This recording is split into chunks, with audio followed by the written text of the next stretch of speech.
موانا وملجانا محمد المصطفى صلى الله تعالى عليه وسلم نوراني قدم مبارك الجواز بلون الحمد لله उनकी बाद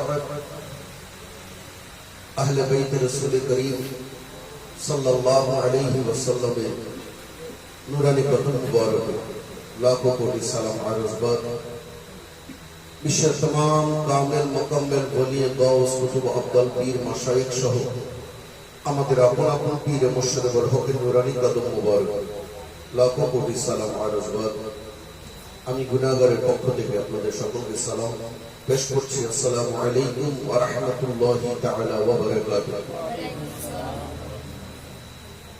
প্রিয় হাজিরিন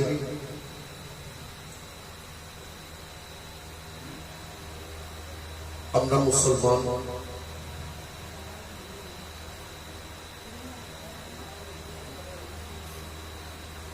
আমাদের একটা বড় পরিচয় হচ্ছে আমরা আখির নবী মুহাম্মদ রাসূলুল্লাহ সাল্লাল্লাহু আলাইহি ওয়াসাল্লামের উম্মত হয়ে দুনিয়ার জমিনে আসতে পেরেছি। কিন্তু আপনাকে আমাকে খেয়াল রাখতে হবে, মুসলমান বললে আমরা কিন্তু মুসলমান হতে পারি না। মুসলমান হওয়ার জন্য কিছু শর্ত সাপেক্ষ রয়েছে। একজন মুসলমানের প্রথম পরিচয় যেটা আমরা অনুধাবন করে থাকি,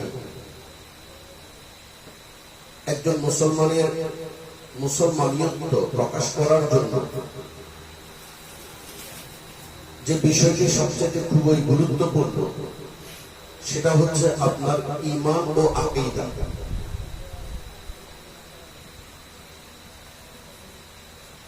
ঈমান এবং আকীদা যদি আপনার ঠিক না থাকে তাহলে আপনাকে প্রকৃত মুমিন বা মুসলমান হিসেবে চিহ্নিত করা সম্ভব নয় এবং বলাও উচিত নয়। প্রশ্ন হচ্ছে ঈমান কি? মা মানাল ঈমান, what is the meanings of ঈমান? ঈমান শব্দের অর্থটা হচ্ছে সহজ ভাষায় আমরা যেন বুঝতে পারি সকলে, বিশ্বাস করা, অদৃশ্যকে বিশ্বাস করা। নবী মুস্তাফা সাল্লাল্লাহু আলাইহি ওয়াসাল্লাম আমাদেরকে যা বলেছেন তা অকপটে, নির্দ্বিধায়, নিঃসংকোচে, বিনা প্ররোচনায় স্বীকার করে নেওয়া এবং সেটাকে স্বীকৃতি দেওয়ার নামে হচ্ছে ঈমান। আমরা কিসের উপর ঈমান আনবো? কি বিষয় নবী মুস্তাফা সাল্লাল্লাহু আলাইহি ওয়াসাল্লাম বলেছেন? নবী মুস্তাফা সাল্লাল্লাহু আলাইহি ওয়াসাল্লাম আমাদের প্রথম যেটা বলেছেন সেটা হচ্ছে লা ইলাহা ইল্লাল্লাহ, সুবহানাল্লাহ। আল্লাহ ছাড়া কোনো মাবুদ নেই। এই কথাটা কিন্তু প্রত্যেক মুসলমানই মানতে রাজি। প্রত্যেক মুসলমান মেনে নিয়েছেন, স্বীকার করেছেন যে আল্লাহ ছাড়া কোনো মাবুদ নেই। কিন্তু সেখানে কিছু প্যাচ রয়ে গেল যেটা জানা আমাদের জন্য খুবই প্রয়োজন। আমরা মুখে বলছি আল্লাহ ছাড়া কোনো মাবুদ নেই, আল্লাহ ছাড়া কোনো সৃষ্টিকর্তা নেই, আল্লাহ ব্যতীত আমাদের রাখনেওয়ালা, বাঁচিয়ে রাখা, আমাদের মৃত্যু দান করা, আমাদের রিজিক দাতা পৃথিবীর জমিনে আর কেউ নেই। কিছু কিছু ক্ষেত্রে আমাদের অকপটে আমরা সেটাকে আবার অস্বীকার করে থাকি। কিভাবে অস্বীকার করি?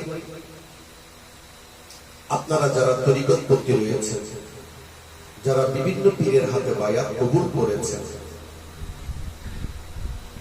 অনেক সময় ভুল করে আপনিও সেই শিরিকের মধ্যে নিপতিত হয়ে যান। যেমন কোন একজন দম্পতির বাচ্চা হচ্ছে না, 10 বছর হলো, 12 বছর হলো, 5 বছর হলো, তার পীরে মুর্শিদ তার জন্য দোয়া করলেন, অথবা কোরআনী যে তাবিজ বা কবজ বা ঝাড়ফুঁক সেটা আপনাকে দিয়ে বললেন ইনশাআল্লাহ তোমার বাচ্চা হবে। আপনার কিছুদিন পর যখন বাচ্চা হয়, আপনাকে যখন প্রশ্ন করা হয় যে এই বাচ্চা আপনাকে কে দিয়েছে, তখন আপনি ভুল করে বলে বসেন যে আমার পীর আমাকে বাচ্চা দিয়েছে। নাউযুবিল্লাহি মিন যালিক। পীর সাহেবের বাচ্চা দেওয়ার কোনো ক্ষমতা নেই।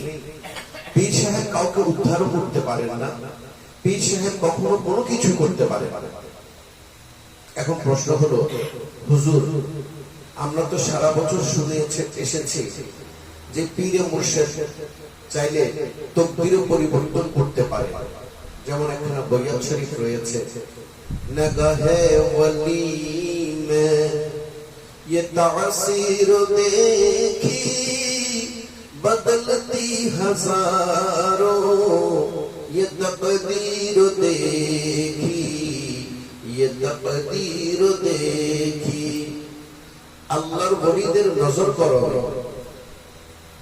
মানুষের তকদির পরিবর্তন হয়। সুবহানাল্লাহ। যেমন আপনারা সবাই জানেন খাজা বাইজিদ বুস্তামি রাদিয়াল্লাহু তাআলা আনহুর ঘটনা। বাইজিদ ছিলেন একজন পলোয়ান, বাদশার পলোয়ান ছিলেন।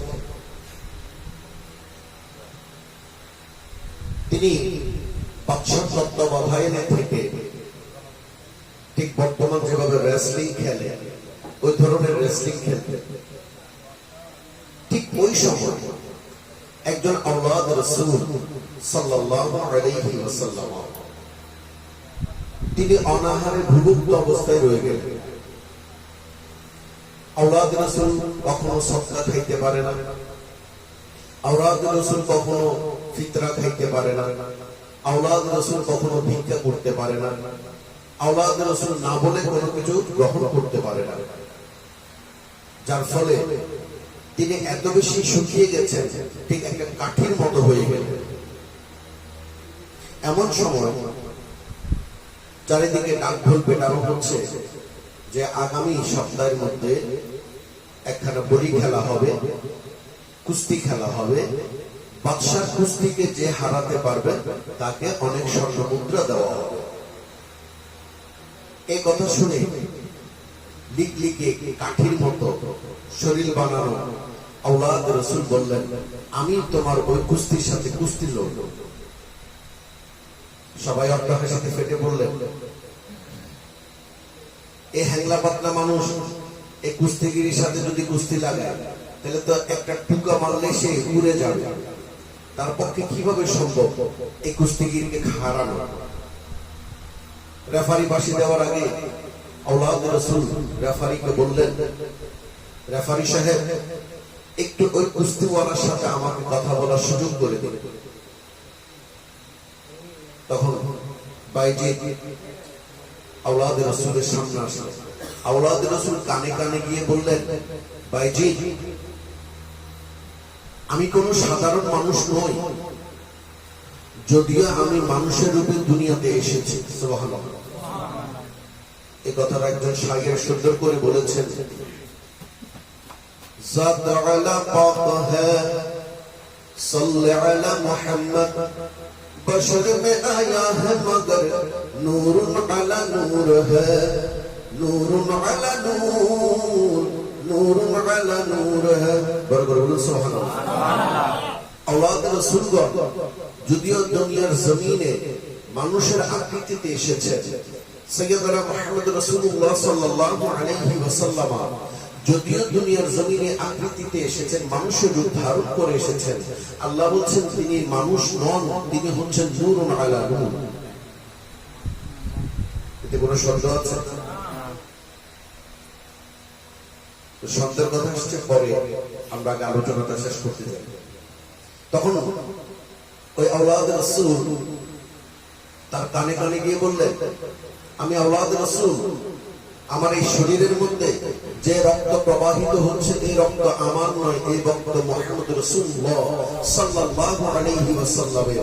এই রক্ত হাসনাইনে করিবাইনের, এই রক্ত আলী এবং ফাতেমা যাহরা আলাইহিস সালামের। বড় করে বলুন সুবহানাল্লাহ।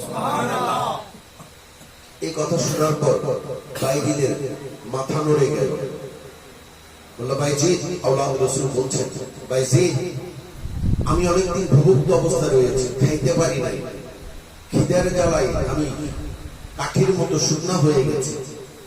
আজ যদি তুমি আমার কাছে হেরে যাও, তুমি যদি আজকের এই কুস্তিতে আমাকে জয়ী করে দাও, তুমি যদি হেরে যাও, বাদশা আমাকে যে উপঢৌকন দেবেন, যে উপহার দেবেন, যে পুরস্কার দেবেন, এই পুরস্কার নিয়ে আমি বেশ কিছুদিন ভালোই থাকতে পারবো। বাইজিদ বললেন, আমার লাভ। বলে, তুমি বাদশার পলোয়ান আর আমি তোমাকে আল্লাহর বাদশা বানাই। সুবহানাল্লাহ বলবেন না? তোমার আমি আল্লাহ ওয়ালা বানিয়ে দেব। আল্লাহ দুনিয়ার জমিনে বাদশা থাকে, আর আল্লাহর বাদশারা দিন দুনিয়ার দোনো জাহানের বাদশাহী করতে পারে। তখন বাইজিদ হেরে গেলেন, বাদশা তাকে বের করে দিলেন। হযরত বাইজিদ বুস্তামি রাদিয়াল্লাহু তাআলা আনহু ইবাদত বন্দেগীতে রত হওয়ার পর তিনি আজকে পৃথিবীর জমিনে হযরত বাইজিদ বুস্তামি রাদিয়াল্লাহু তাআলা আনহু নামে পরিচিত হয়েছেন। সুবহানাল্লাহ। তার উসিলা ধরে আল্লাহর দরবারে ফরিয়াদ করলে আল্লাহ ফরিয়াদ কবুল করেন। সুবহানাল্লাহ। তাহলে দেখা যাচ্ছে যে আমার কথার মধ্যে দুই রকম কথা আসছে। একটা হচ্ছে আমি বললাম যে পীর কিছুই দিতে পারে না, আবার বলছি যে আল্লাহর ওলিদের নেগাক্রমে মানুষের তকদির পরিবর্তন হয়, মানুষের জীবন পরিবর্তন হয়। এই কথার ফায়সালা কি? প্রিয় হাজিরিন, একজন ওলি কখন ওলি হলো?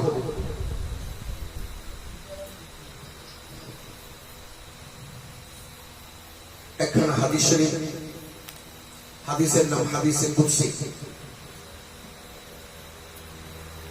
আল্লাহ তাবারক ওয়া তাআলা সাইয়্যিদুনা মুহাম্মদ রাসূলুল্লাহ তাআলা সাল্লাল্লাহু আলাইহি ওয়াসাল্লামের মাধ্যমে আমাদেরকে জানিয়ে দিচ্ছেন যে আমি যখন দুনিয়ার জমিনে কাউকে ভালোবাসি, আল্লাহ চাইলে ভালোবাসতে পারেন কি পারেন না? আল্লাহ মানুষকে ভালোবাসেন এমন কোন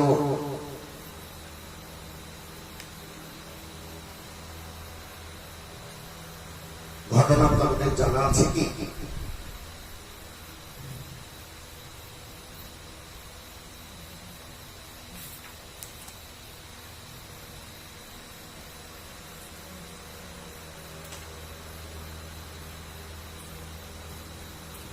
আল্লাহ তাবারক ওয়া তাআলা বুখারী শরীফের হাদিসে হযরত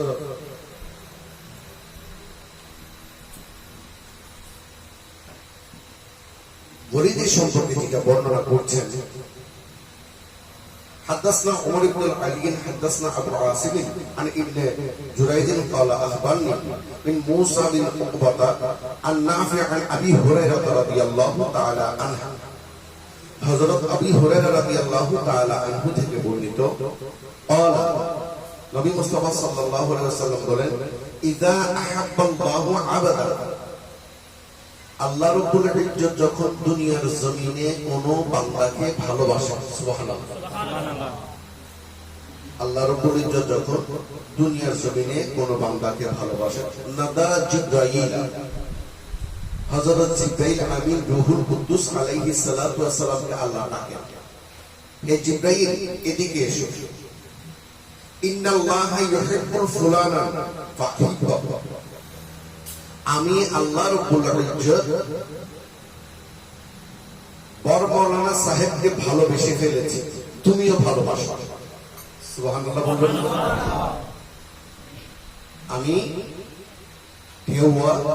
বরমৌলানা সাহেবকে ভালোবেসেছি, আমি মুজিবুল্লাহ সুলতানপুরীকে ভালোবেসেছি, আমি আশরাফ শাহ আবু শাহ রহমতুল্লাহ আলাইহিকে ভালোবেসে ফেলেছি, ফাহিব্বুহু, তুমিও তাকে ভালোবাসো।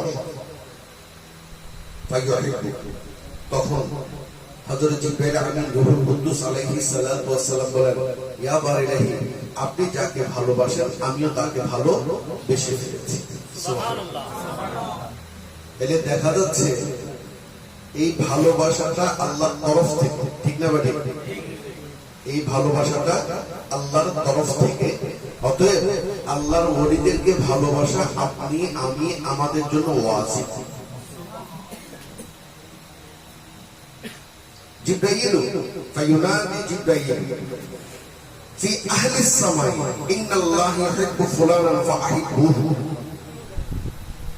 হে জিবরাইল, শুধু তুমি আর আমি ভালোবাসলে হবে না, তুমি এক কাজ করো, আসমানে যাও, আসমানে যত ফেরেশতা রয়েছে, হুর গেলমান রয়েছে, তাদেরকে বলো আমি তুমি আমরা যেন ওই আল্লাহর মাহবুব বন্ধুটাকে ভালোবাসি।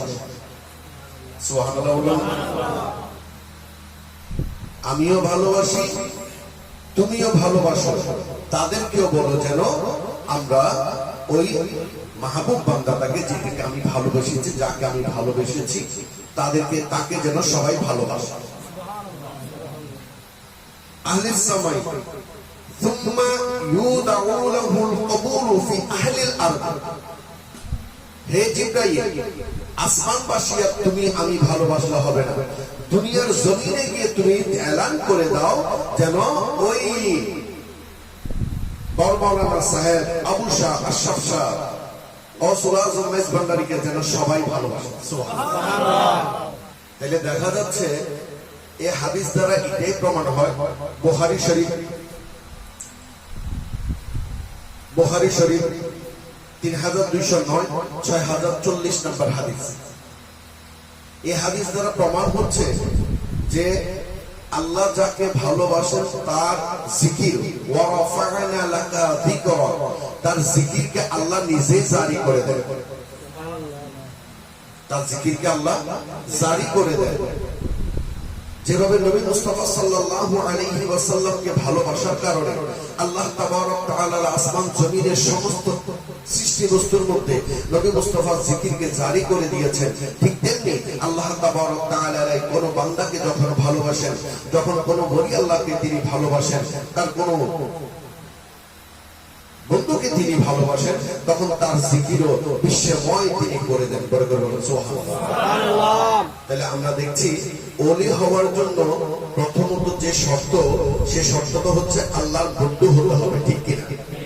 এবার আসুন, এখানে আমাদের বন্ধু হওয়ার মূল যে বিষয়খানা আমি আলোচনা করতে যাচ্ছিলাম, যে আমরা মুসলমান হলে আল্লাহর বন্ধু হতে পারি না। আমরা আল্লাহকে বিশ্বাস করেছি, আল্লাহ আমাদের রক্ষাকর্তা, পালন কর্তা, মাননেওয়ালা, খাওয়ানেওয়ালা, পিরানেওয়ালা, সব কিছু তিনি অল ইন অল, তিনি অল ইন অল। কিন্তু আল্লাহ বলছেন তুমি আমাকে ভালোবাসো, আমাকে বিশ্বাস করো, আমি আল্লাহকে সৃষ্টিকর্তা হিসেবে বিশ্বাস করেছো, এটা আমি সন্তুষ্ট, কিন্তু পরিপূর্ণ নয়। আল্লাহ আপনি কিভাবে পরিপূর্ণ সন্তুষ্ট হবে? তখনই আপনাকে সূরা বাকারায় যেতে হবে। যখন আল্লাহ রাব্বুল ইজ্জত নবী মুস্তাফা সাল্লাল্লাহু আলাইহি ওয়াসাল্লামের মাধ্যমে মূর্তি পূজা বন্ধ করার জন্য, বিভিন্ন দেব-দেবীর পূজা বন্ধ করার জন্য আইয়ামে জাহেলিয়ার মধ্যে নবী মুস্তাফা সাল্লাল্লাহু আলাইহি ওয়াসাল্লামকে দুনিয়ার জমিনে প্রেরণ করলেন। আমার হাবিব সরকার দো আলম সর্বপ্রথম যে কাজটি করলেন, সেটা হচ্ছে যে বছর তিনি কুরআনুল কারীম তথা ওহী তার উপর নাযিল হলো, তিনি একখানা পাহাড়ের পাদদেশে গিয়ে সমস্ত আরববাসীকে ডেকে বললেন, হে আরববাসী, তোমরা কি আমাকে বিশ্বাস করো? আরববাসীরা সবাই একসঙ্গে বললেন, হ্যাঁ আমরা আপনাকে বিশ্বাস করি, আপনার নাম আল আমিন, আপনি কখনো মিথ্যা কথা বলেননি। তখন আমার নবী বলছেন, আমার পেছনে যে পাহাড় দেখছো, পাহাড়ের পেছনে বিশাল একখানা সৈন্যবাহিনী তোমাদের আক্রমণ করার জন্য আসছে, তোমাদেরকে নিয়ে যাওয়ার জন্য আসছে, বন্দী করার জন্য আসছে। তখন তারা অবাক হয়ে তাকিয়ে থাকলো।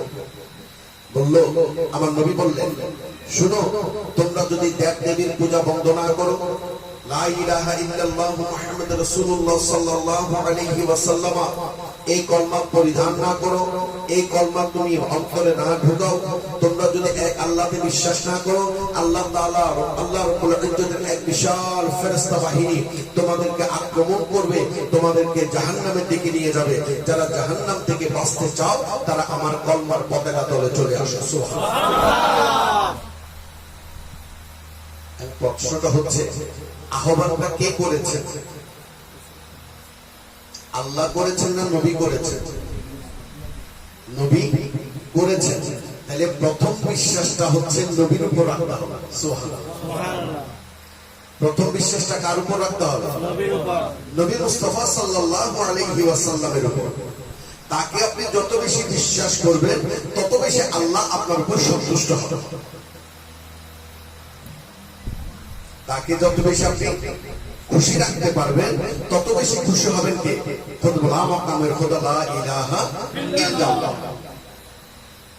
আহ্বান করেছেন নবী, বাণীগুলো যদি আল্লাহ, সেগুলো প্রমাণ করার কোন সুযোগ আমাদের নেই, কোন সুযোগ নেই।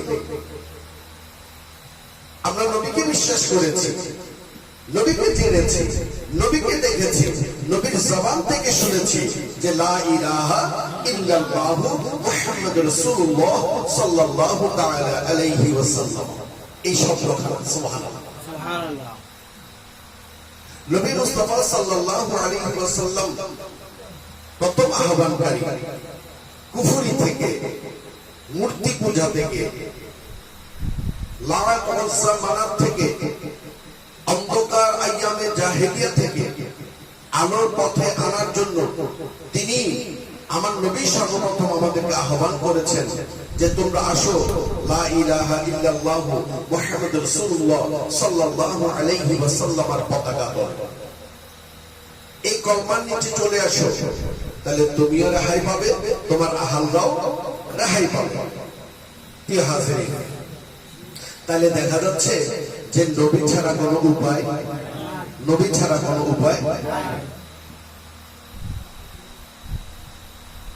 কোরআন শরীফের মধ্যে এই কথাটা শুরুতেই আল্লাহ রাব্বুল ইজ্জত আমাদেরকে জানিয়ে দিয়েছেন, ইন্নাল্লাযীনা কাফারু সাওয়াউন আলাইহিম আনজারতাহুম আম লাম তুনজিরহুম লা ইউমিনুন। ইয়া রাসূলুল্লাহ সাল্লাল্লাহু আলাইহি ওয়াসাল্লাম, আপনি কাফেরদেরকে, আপনি কাফেরদেরকে, আপনার দুশমনদেরকে আপনি যতই বোঝান না কেন, তারা কি হবে না? ইসলামে দাখিল হবে না, তারা ইসলাম কবুল করবে না। এই কথাটা বলার পর তাদের জন্য রয়েছে আযাব, তাদের জন্য রয়েছে মহাশাস্তি। এই ঘটনা শোনার পর কিছু মানুষকে আমার নবীকে জড়িয়ে ধরলেন, আমার নবীর কাছে গেলেন, নবীর কাছে গিয়ে বললেন, ওয়ামিনান নাসি মান ইয়াকুলু আমান্না বিল্লাহি ওয়া বিল ইয়াউমিল আখির। ইয়া রাসূলুল্লাহ সাল্লাল্লাহু আলাইহি ওয়াসাল্লাম, আমরা আযাবের দলে নেই, আমরা আযাবীদের সাথে নেই, আমরা আল্লাহকে মানি, আখিরাতকে মানি। আমার আল্লাহ বলছেন মা হুম বিমুমিনিন, তারা মুসলমান নয়, তারা মুমিন নয়, তারা ঈমানদার নয়। মুমিন মানে ঈমানদার নয়। কেন নয়? তারা আল্লাহকে মেনেছেন, আখিরাতকে মেনেছেন, তারা মুমিন হবে না কেন? প্রিয় হাজিরিন, আপনারা জানেন ইতিহাসের মধ্যে রয়েছে, যখন আব্রাহা তার বিশাল হস্তি বাহিনী নিয়ে খানায় কাবা ধ্বংস করার জন্য আসলেন, আসার পথে আব্দুল মুত্তালিবের কিছু ওট, যিনি আমার নবী মুস্তাফা সাল্লাল্লাহু আলাইহি ওয়াসাল্লামের দাদাজান ছিলেন, হযরত আব্দুল্লাহ আব্বাজান আব্দুল মুত্তালিব, আব্দুল মুত্তালিবের কিছু ওট একটা পাহাড়ের চূড়ায় চড়ছিল, রাখাল চড়াচ্ছিলেন। এমন সময় আব্রাহা আসার পথে ওই ওটগুলো সব বেঁধে নিয়ে আসেন, দখল করে নিলেন, লুট করল। রাখাল এসে আব্দুল মুত্তালিবকে বললেন যে হুজুর, আপনার ওটগুলো সব আব্রাহা কি করেছে? লুট করে নিয়েছে। তখন আব্দুল মুত্তালিব কিছুই করলেন না। তিনি সরাসরি খানায়ে কাবায় গিয়ে খানায়ে কাবার গিলাফদের উপরের দিকে তাকিয়ে বললেন, আল্লাহ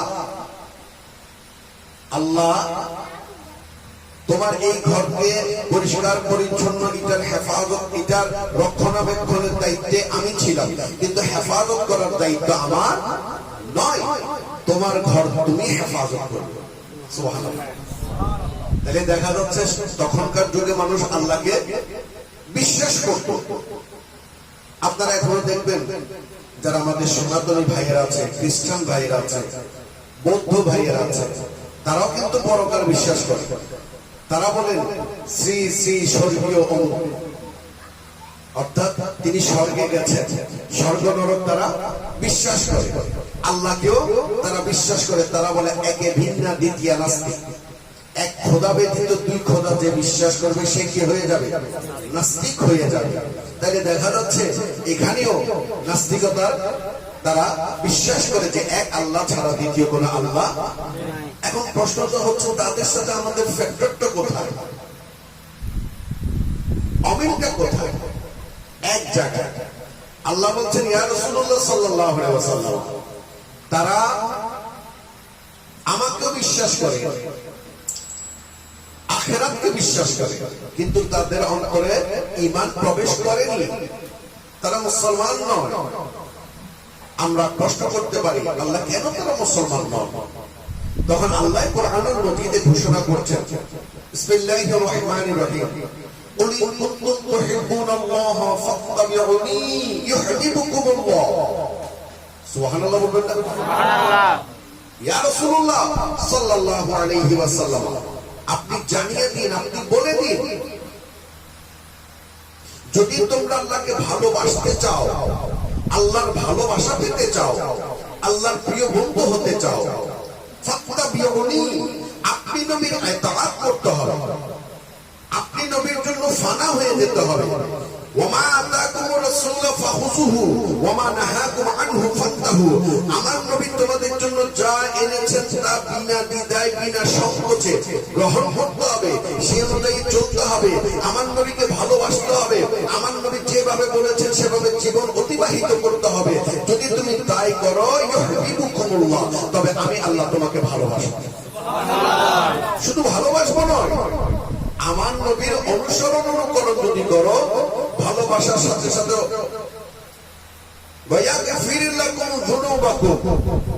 তোমার জিন্দেগির সমস্ত গুনাহ মাফ করে দেবে,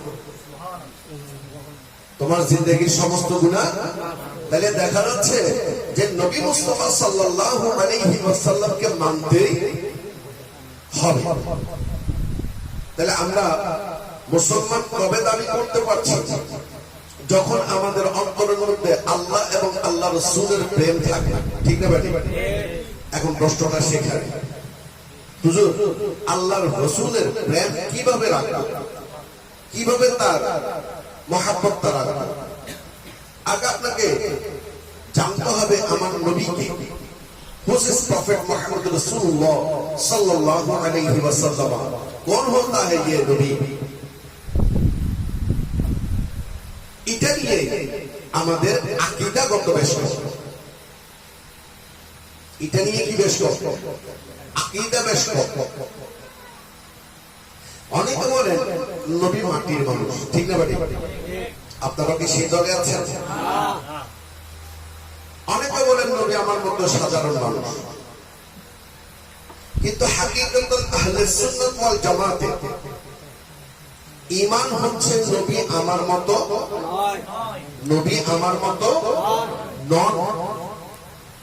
নবী আমার মতো যে প্রশ্নই ওঠে। হ্যাঁ, আপাত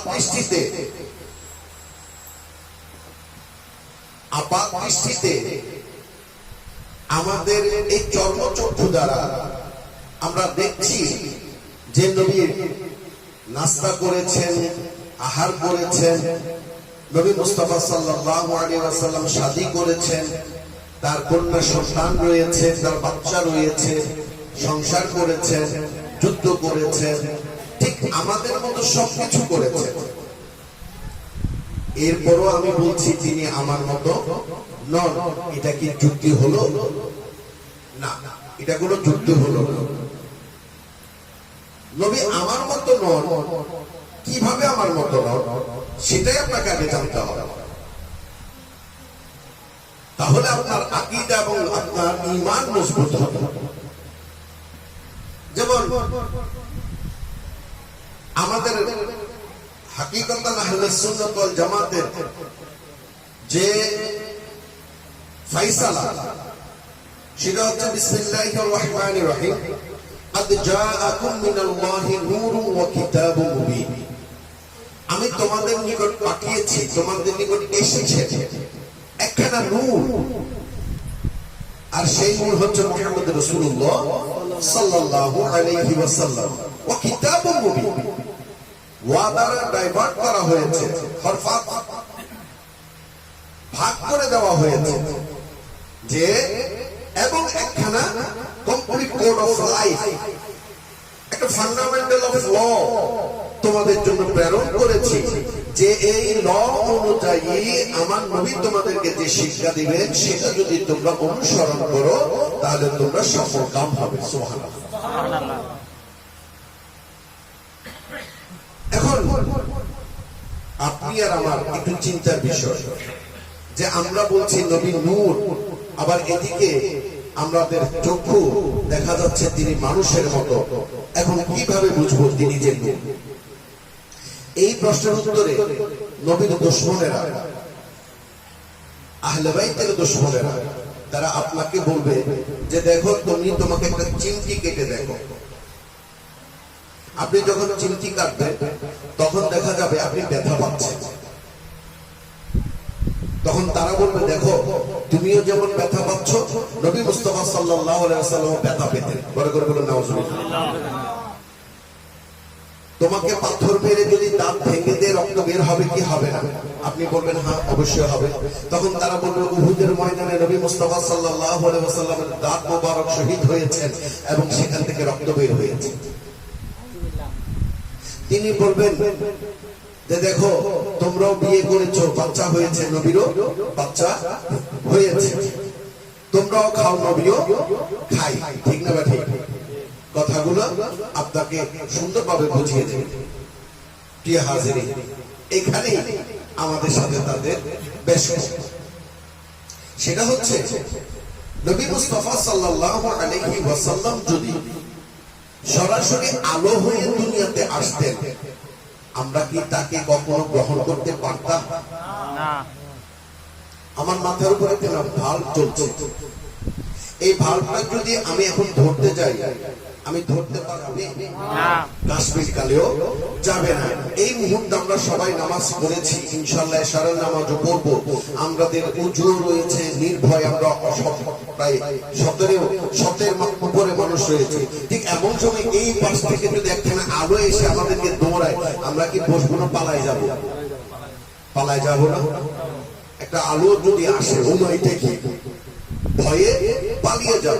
মুহাম্মদ রাসূলুল্লাহ সাল্লাল্লাহু আলাইহি ওয়াসাল্লাম যদি তার জীবন আদর্শগুলো আমাদের সামনে উপস্থাপনা করতে না পারেন, তিনি কিভাবে শাদী করতে হয়, কিভাবে বাচ্চা পয়দা করতে হয়, কিভাবে আহার করতে হয়, কিভাবে খাওয়াইতে হয়, কিভাবে যুদ্ধ করতে হয়, কেন যুদ্ধ করতে হয়, কিভাবে মানুষের জীবন পরিচালিত হয়, কিভাবে নামাজ পড়তে হয়, কিভাবে রোজা রাখতে হয়, কিভাবে আল্লাহর ইবাদত করতে হয়, কিভাবে মা বাবার সেবা করতে হয়, এই প্রত্যেকটা জিনিস যদি প্র্যাকটিক্যালি আমাদেরকে দেখিয়ে না যাইতেন, তাহলে কি আমরা কখনো আল্লাহ ওয়ালা হইতে পারতাম? একজন টিচার, শরীয়তে অজগর, শরিয়াতে আম, রসইতে ইঁদুর, দীর্ঘিতে ঈগল, রসুতে ও দীর্ঘতে উষা, অনেক কিছু শিখেন। এখন তিনি যদি অজগর সাক্ষ্য হয়ে বলেন আমি অজগর, শরীয়তে অজগর, ছেলেরা কি ক্লাস করবে না পালায় যাবে? শরীয়তে অজগর শিখাইতে গিয়ে তিনি হঠাৎ অজগর হয়ে গেলেন, অজগর হয়ে সময় করে দাঁড়ালেন, বলেন এটাকে বলা হয় অজগর। ছেলেরা কি করবে? পালাবে না? দীর্ঘত উষা, সূর্যের আলো, হঠাৎ করে টিচার নিজেই শুদ্ধ হয়ে যান, ছেলেরা গরমে মারা যাবে না? ছেলেরা গরমে মারা যাবে। তাহলে দেখা যাচ্ছে যে টিচারকেও শরিয়া শরিয়া গুলো পড়তে হয় যেন স্টুডেন্টরা বুঝতে পারে। এখন প্রশ্ন হচ্ছে, টিচার কি শরিয়া শরিয়া জানতেন না? জেনে এসেছেন, তাই তিনি শরিয়া শরিয়া গুলো শিখাতে পারছেন। কিন্তু একটা আলো এসে যদি আমাদের সাথে কথা বলে, আমরা অবশ্যই ভীত সন্ত্রস্ত হয়ে যেতাম। কারণ আমরা জানি, আমরা তথা ওই জমানার কাফেররাও জানতো যে যুগে যুগে আদম সফিউল্লাহ আলাইহিস সালাতু ওয়াস সালাম থেকে শুরু করে ঈসা রূহুল্লাহ আলাইহিস সালাতু ওয়াস সালাম পর্যন্ত যত নবী আম্বিয়া আলাইহিস সালাতু ওয়াস সালাম দুনিয়ার জমিনে এসেছেন, তারা আলো হয়ে আসেননি, তারা মানুষ রূপে এসেছেন। তারা মানুষ রূপে এসেছেন। এখন হুট করে যদি একটা আলো এসে যেত, তাহলে এখন যেভাবে তারা অস্বীকার করেছেন, তখন আরো বেশি অস্বীকার করত, তখন একজনও মুসলমান হওয়া চাইতো না। নবী মুস্তাফা সাল্লাল্লাহু আলাইহি ওয়াসাল্লামের আসল নূর কোন? আমরা এখানে কতজন মানুষ আছি? আচ্ছা, কতজন গুনতে গেলে তো অনেক সময় লেগে যাবে, 200-এর উপরে হয়েছে। প্রিয় হাজিরিন, আমি যে বক্তব্য রাখছি, মোতাসিম বিল্লাহ সম্পদ সাহেব, আমি এখানে কয়জন? কোন সন্দেহ আছে? সবাই বলেন না, কোন সন্দেহ আছে? আমি সন্দেহ করছি, আমি সন্দেহ করছি। আসলে আমি একজন নই। আপনার চক্ষুতে, চর্মচক্ষু দ্বারা দেখা যাচ্ছে আমি স্রেফ একজন, কিন্তু আমি আমার অন্তর্চক্ষু দিয়ে দেখছি আমি 3 জন।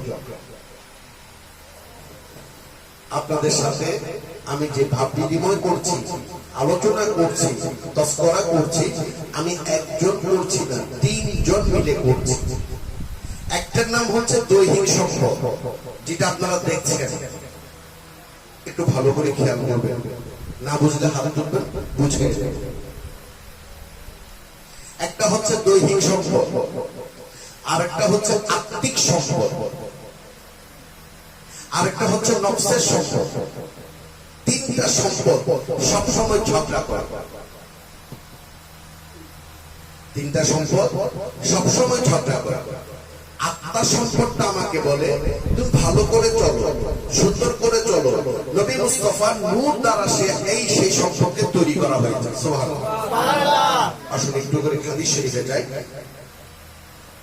আন জাবির রাদিয়াল্লাহু তাআলা ক্বালা قلت يا رسول الله صلى الله عليه وسلم بأبي أنت وأمي أحبني أنا أول شيء خلقه الله قبل أشياء فقال يا جابر إن الله خلق قبل أشياء نور نبيك من نوره নবী মুস্তাফা সাল্লাল্লাহু আলাইহি ওয়াসাল্লামের অন্যতম সাহাবা হযরত জাবের রাদিয়াল্লাহু তাআলা আনহু, যার কর্তৃত্ব সন্তানদেরকে আল্লাহর হাবিব ফিরিয়ে দিয়েছিলেন। সুবহানাল্লাহ। যার ঘরে মেহমান হয়ে আমার নবী তশরিফ নিয়ে তবরুক গ্রহণ করার পর, আহার গ্রহণ করার পর আবার সে ছাগলখানা ফিরিয়ে দিয়েছিলেন। অন্য সময় সে বিষয়ে আলোচনা করব। সেই জাবের রাদিয়াল্লাহু তাআলা আনহু হযরত নবী মুস্তাফা সাল্লাল্লাহু আলাইহি ওয়াসাল্লামকে বলছেন, ইয়া রাসূলুল্লাহ সাল্লাল্লাহু আলাইহি ওয়াসাল্লাম, আমার বাবা মা আপনার কদমে কুরবানি। সুবহানাল্লাহ। আমরা আমাদেরকে মাজার পূজারী বলা হয়, ঠিক না ভাই? এখন আপনারা ইউটিউব খুলে দেখবেন, বড় বড় আল্লামা হয়তো হয় না, এখন চায়ের দোকানে যিনি মেসিয়ার হিসেবে কাজ করে, তাকেও যদি ওই নবীর দুশমনেরা পায়, এমন ভাবে ধোলাই করে দেয়, ব্রেনটাকে এমন ভাবে ওয়াশ করে দেয়, সেও কোনো মধ্যে ফেসবুক চালাইতে পারলে সেখানে আমাদেরকে মাজার পূজারী বলে। রিক্সাওয়ালা, একজন রিক্সা চালক, আমি তাকে হেয় করছি না, সে হালাল রুজি করে, সে আল্লাহ রাস্তার মধ্যে যে রুজির কথা বলা হয়েছে সে কথা বলে। সে কখনো my name is Rafiq, my name is সম্পদ এটা বলতে পারে না, কিন্তু সে মোবাইল চালাইতে জানে, ফেসবুক চালাইতে জানে। ঠিক না বেটি? এত সহজ হয়ে গেছে। সেও সেখানে লেখে মাজার পূজা। প্রিয় হাজিরিন, কেন আমরা মাজার পূজারি? কেন? কারণ আমরা মাজারে জিয়ারত করতে যাই। ঠিক না বেটি? আচ্ছা, পূজা আর জিয়ারত কি একই জিনিস? যার মাথার ভিতর পূজা আর জিয়ারত কি শেখা নাই, তার সাথে কি আর আলোচনা বসার কোন দরকার আছে? পূজাতে কি আমরা কি বলি? ইত্যাদি বলি। পূজাতে কি আমরা বলি দেবী সর্বভূতেষু শক্তিরূপেণ সমস্তিতা নমস্তস্য নমস্তস্য নমো নমো নমো নমো। খ্রিস্টানরা তাদের গির্জাতে বসে গান করে, মেরি এসেছে, মেরি চলে গেছে, ঈসা এসেছে। কিন্তু আমরা মাজারে কি গান করি? আমরা মাজারে যাই, মাজারে আগে জিয়ারত করি, আর জিয়ারতের মধ্যে সর্বপ্রথম যেটা করি সেটা হচ্ছে সূরা ফাতিহা। সুবহানাল্লাহ বলুন। সূরা ফাতিহাকে যদি মণ্ডপের পূজার সাথে তুলনা করা হয়, সে কি আর মুসলমান থাকতে পারে? সে কিভাবে মুসলমান হয়? আমরা সেখানে সূরা ইখলাস করে থাকি, সূরা ফালাক করে থাকি, সূরা নাস করে থাকি, সেখানে আয়াতুল কুরসি পড়া হয়, সেখানে ইয়াসিন সূরা পড়া হয়, সেখানে সূরা রহমান পড়া হয়, সেখানে আল্লাহর জিকির করা হয়। সুবহানাল্লাহ, সুবহানাল্লাহ। কেন কেন মাজারে যায় সেটাই আমরা আলোচনা করছি। আমরা মাজার পূজারি নই, আমরা জিয়ারতকারী। নবী মুস্তাফা সাল্লাল্লাহু আলাইহি ওয়াসাল্লাম জিয়ারত করেছেন। হাসনাইনে করিমাইনে রওজা জিয়ারত করা উত্তম, ওয়াজিব আমাদের জন্য। নবীর রওজা জিয়ারত করা ওয়াজিব, কারণ সেখান থেকে এখনো ফয়জাত বের হচ্ছে, এখনো রহমত নির্গত হচ্ছে।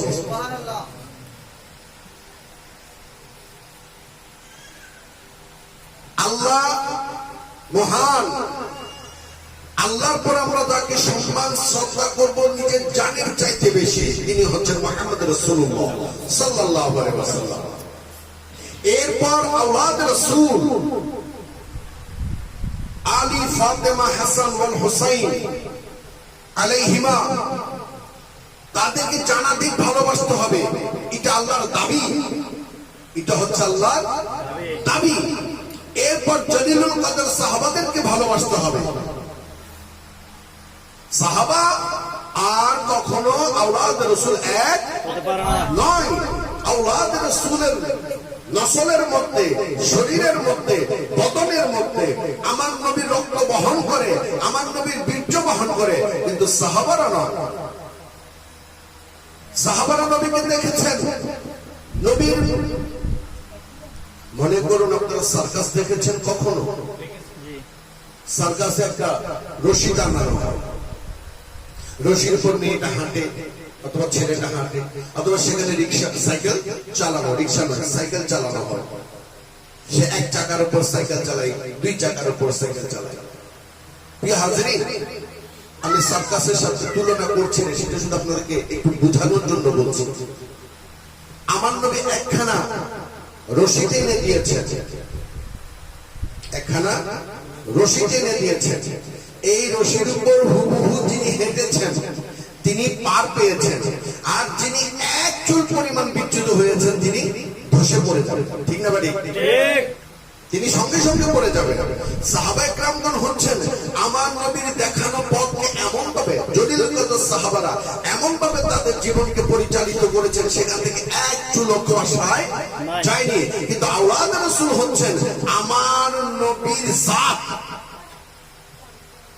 হাকিকতান আহলে সুন্নাত ওয়াল জামাত আমরা যারা রয়েছি, আমরা বিশ্বাস করি জাত তাআলা পাক হ্যায়। এটা হচ্ছে আমার খোদার জাতি নূর থেকে মুহাম্মদ রাসূলুল্লাহ সাল্লাল্লাহু আলাইহি ওয়াসাল্লাম তৈরি করে। বলুন না সুবহানাল্লাহ। আমার খোদার নূর থেকে নূরে মুহাম্মদী তৈরি, আর নূরে মুহাম্মদী থেকে আহলে বাইত তৈরি। সুবহানাল্লাহ। যার কারণে হাদিস শরীফে নবী মুস্তাফা সাল্লাল্লাহু আলাইহি ওয়াসাল্লাম বলেছেন যে ফাতেমাতুজ জোহরা আমার শরীরে একখানা টুকরা। হুসাইন মিন্নি ওয়া আনা মিন হুসাইন, হুসাইন আমার থেকে, আমি হুসাইন থেকে, এই কথাগুলো অন্য কারো ক্ষেত্রে বলেন অন্য কারো ক্ষেত্রে বলেন নাই। তাহলে আল্লাহ আল্লাহ রাসূলের পর আহলে বাইতের সম্মান সবচেয়ে বেশি। প্রিয় হাজরিন, এই মুহাম্মদ নূরে মুহাম্মদ সাল্লাল্লাহু আলাইহি ওয়াসাল্লাম তিনি যদি আলো হয়ে দুনিয়ার জমিনে আসতেন, আমরা কখনো তাকে অ্যাকসেপ্ট করতে পারতাম না। হযরত জাবের রাদিয়াল্লাহু তাআলা আনহু বলছেন, রাসূলুল্লাহ আমার মা বাবা আপনার কদমে কুরবানি। এখন আমরা যদি গোসে পাকের নামে কোনো কিছু কুরবানি করে আমাদেরকে মুশরিক বলা হয়, আমাদেরকে কবর পূজারী বলা হয়। প্রিয় হাজিরিন, আপনাদের জানার জন্য বলছি, আমি কোনো মাওলানা এনে আপনাদের সামনে ওয়াজ করাচ্ছি না, আমি যতটুকু জানি সেটুকু আপনাদের সামনে বলছি। একজন পীর একজন মুরিদানকে যদি রাস্তা দেখাইতে না পারে, তিনি যদি তার মুরিদানদের সাথে কথা বলতে না পারেন, ওই পীর ধরে আমার লাভটা কি? কি প্রয়োজন? আমার কথা আপনি বলবেন কেন? আপনারা কোরবানি করেন? আপনারা কি আকিকা করেন?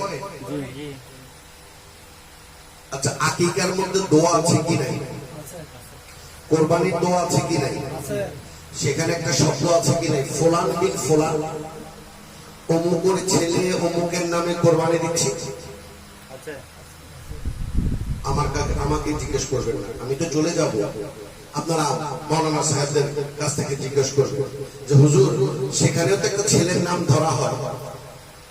কোরবানির মধ্যে গরু যখন জবাই করা হয় 7 জনের নাম নেওয়া হয়, ঠিক না বেটি? আর ছাগল জবাই করলে একজনের নাম নেওয়া হয়। এখন ওই নাম নিয়ে ছাগল জবাই করলে, গরু জবাই করলে খাওয়া যাবে কি যাবে না?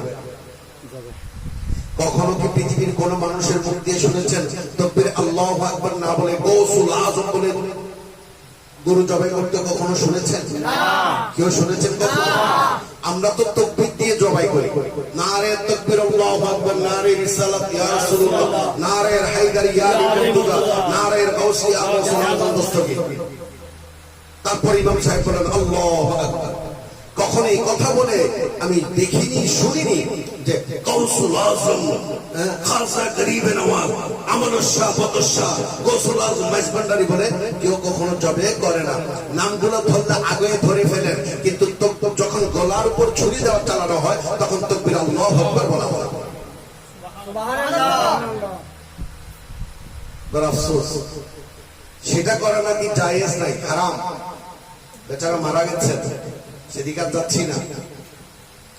এখন সামান্য গরু বাজার থেকে এনে গোশে পাকের নামে, ওরসের নামে জবাই করলে সেটা যদি হারাম হয়, হযরত জাবের রাদিয়াল্লাহু তাআলা তো নিজের মা বাবাকে নবীর কদমে কুরবানি করে দিয়েছে। সুবহানাল্লাহ। এটা তো বড় শিরক করে ফেলবে। নাউযুবিল্লাহি মিন যালিক। জি ইয়া রাসূলুল্লাহ, আমার আব্বা আম্মা আপনার কদমে কুরবানি।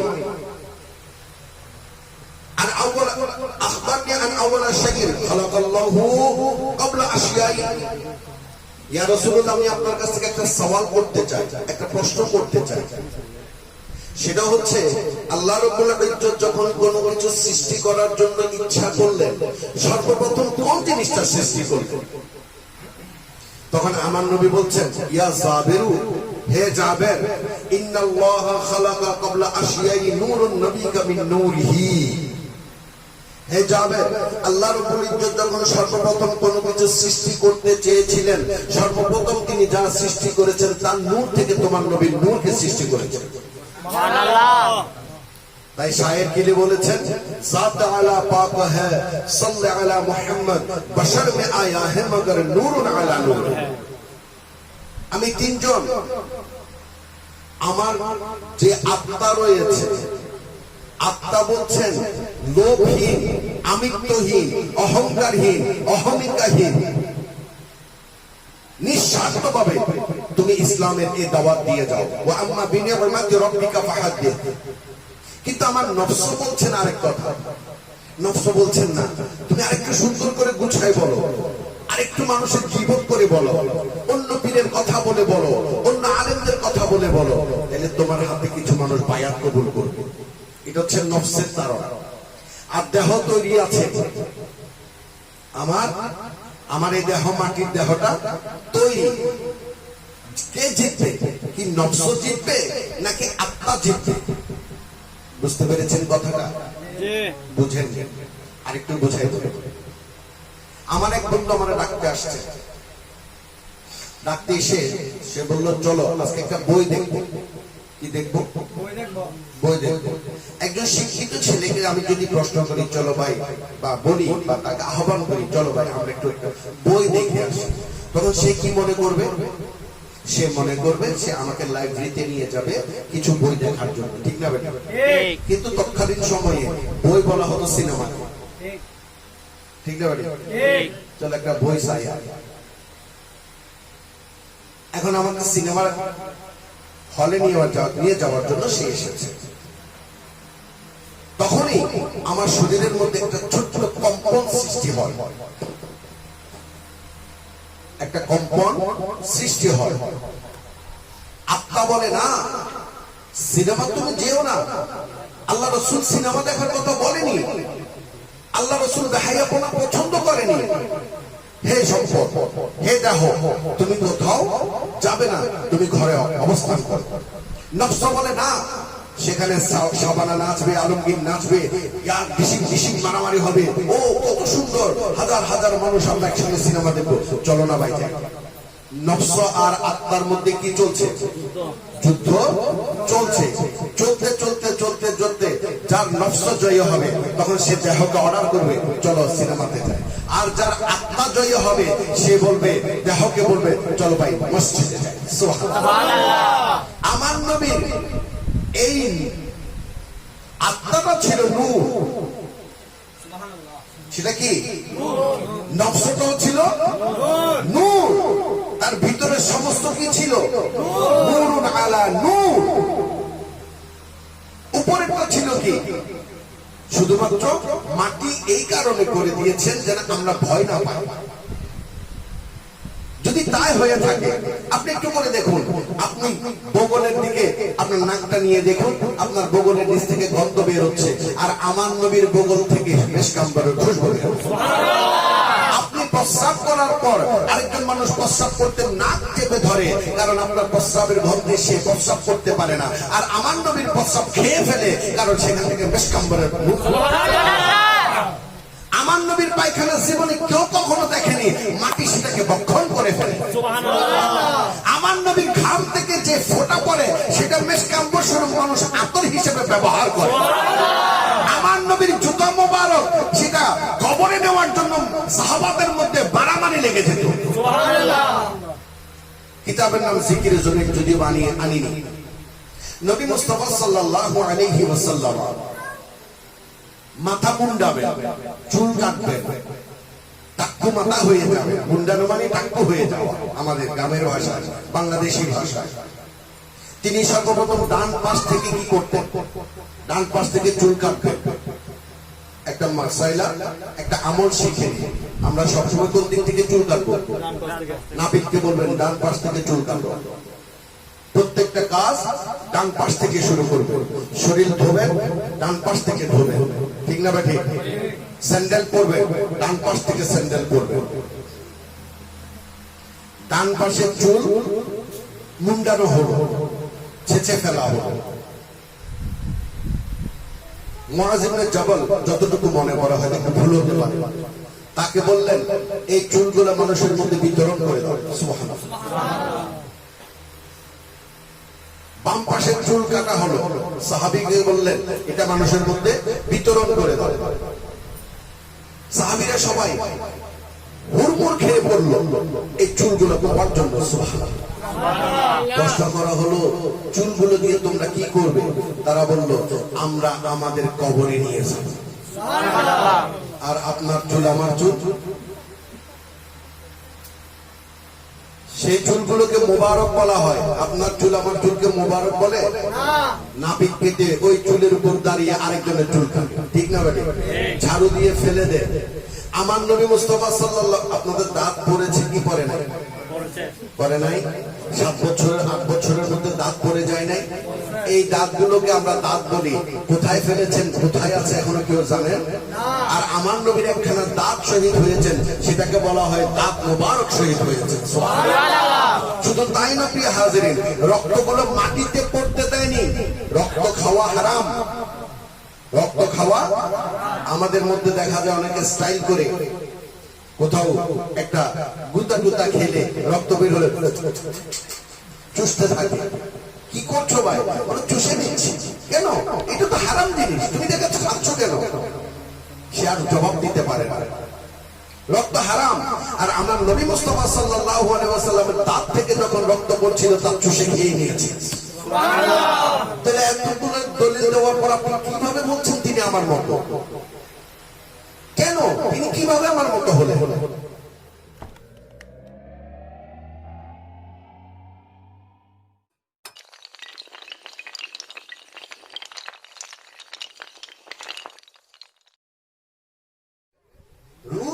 তৈরি করেছে আমার নবী। আমার আল্লাহর আরশ আযমের চারিদিকে সুবহানাল্লাহ ওয়ালহামদুলিল্লাহ লা ইলাহা ইল্লাল্লাহ সুবহানাল্লাহ ওয়ালহামদুলিল্লাহ লা ইলাহা ইল্লাল্লাহ। জিকির করে করে জিকির করে করে যখন তিনি ওই নূরটা ঘেমে ঘেমে নিচে ফোঁটা ফোঁটা পড়তো, সেই নূর থেকে নবী তৈরি করেছেন, নবীদের নূর। প্রিয় হাজরিন, এই ফোঁটা থেকে নবীদের রূহ, নবী আলাইহিস সালামদের রূহ তৈরি করেছেন। এবং আম্বিয়া কেরাম, আম্বিয়া আলাইহিস সালাতু ওয়াস সালামদের যে শ্বাস ফেলতেন,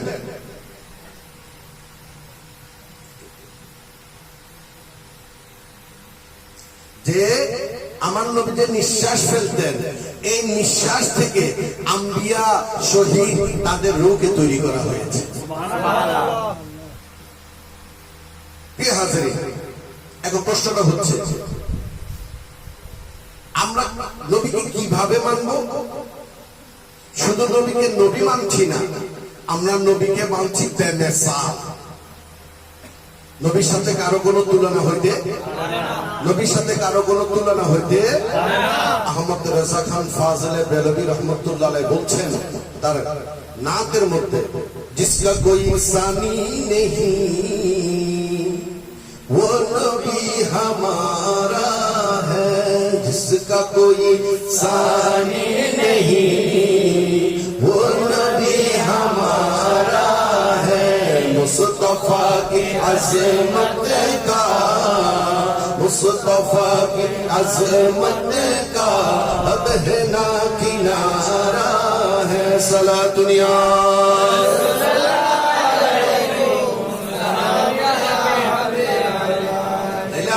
সাথে কারো কোনো তুলনা হইতে, তো তোমার মতো, তার মতো, শার মতো এইগুলা বলা যাবে। এইগুলা না বলে যিনি লা ইলাহা ইল্লাল্লাহু মুহাম্মাদুর রাসূলুল্লাহ সাল্লাল্লাহু আলাইহি ওয়াসাল্লামকে মেনেছেন, তিনি হচ্ছেন প্রকৃত হাকিকাতান আহলে সুন্নাহ। সুবহানাল্লাহ বলবেন, তিনি প্রকৃত মুসলমান। আমাকে প্রশ্ন করতে পারে, হুজুর বাকিরা মুসলমান না? না, বাকিরা মুসলমান নন, বাকিরা মুসলমান নন। কারণ নবী যাকে, আল্লাহ যাকে ভালোবাসার মতো ভালোবাসতে বলেছেন, সেখানে যখন তারা তাকে নিয়ে প্রশ্ন করে তোলে, তখন তাদের ঈমান ঠিক থাকে না, তাদের ঈমান ঠিক থাকে না। অতএব বেঈমান কখনো মুসলমান হতে পারে না। ঠিক না ঠিক? আমার আল্লাহ যাদেরকে ভালোবাসেন, আজকে একটা কথা বলতে মন চাইছে। অবশ্য আমি কোন ফেসবুক ইউজ করি না, জানিও না বলতে গেলে ভালো করে ব্যবহার করতে। এই ছেলেদের কাছ থেকে দেখি, তারা দেখায় আমাকে। হযরতুল্লামা জনাব মাওলানা আলহাজ আবুল কালাম বায়ানী সাহেব কোথায় কোন জায়গায় জানি না, একখানা ওয়াজ করেছেন। সেখানে তিনি বলছেন তাদের সাইজ অমুক মরিবুদ, আমি নাম ধরছি, অমুক মরিবুদ এটা এক মাস আগে জবান বন্ধ হয়ে যাবে, কলমা নসিব কলমা ঠিক। নবীর দুশমনদের অবস্থা এমনই হয়, যে নবীর মিলাদুন নবী দিয়ে কটূক্তি করেছে, যে নবী মুস্তাফাকে নিয়ে সারা জিন্দেগি কটূক্তি করেছেন, 103 বছর তার বয়স, সে বেইজ্জত অবস্থায় মৃত্যুবরণ করেছে। সে তার মুক্তি আসলে কলমা নসিব হয়নি। কিন্তু আপনি দেখুন, কোন এক জায়গার মধ্যে একজন আল্লাহর ওলি রয়েছে, আপনারা চিনতেন না, জানতেন না, কিন্তু কেমনে কেমনে জানি তার জানাজা, তার প্রত্যেকটা জিনিস এত সুন্দর করে আল্লাহ রোশন করে দেন, যা কল্পনাও করা যায় না। কাদের এইগুলো, কাদের জন্য তিনি করেন? আল্লাহ বলছেন নবী মুস্তাফা সাল্লাল্লাহু আলাইহি ওয়াসাল্লামের মাধ্যমে। হযরত আবী হুরায়রা রাদিয়াল্লাহু তাআলা আনহু থেকে বর্ণিত, قال قال رسول الله صلى الله عليه وسلم ان الله قال من عادى لي وليا فقد اذنته بالحرب। যারা আমার ওলিদের সাথে দুশমনী করে, আমি আল্লাহ তাদের সাথে যুদ্ধ ঘোষণা করি। সুবহানাল্লাহ। তাইলে দেখা যায় নবী তো মাথার তাজ, নবী তো কলিজা, নবী জান, নবী আমার জান, নবী আমার প্রাণ, ঠিক না ঠিক? নিঃশ্বাসে নিঃশ্বাস আমার নবী ছাড়া কোনো উপায়।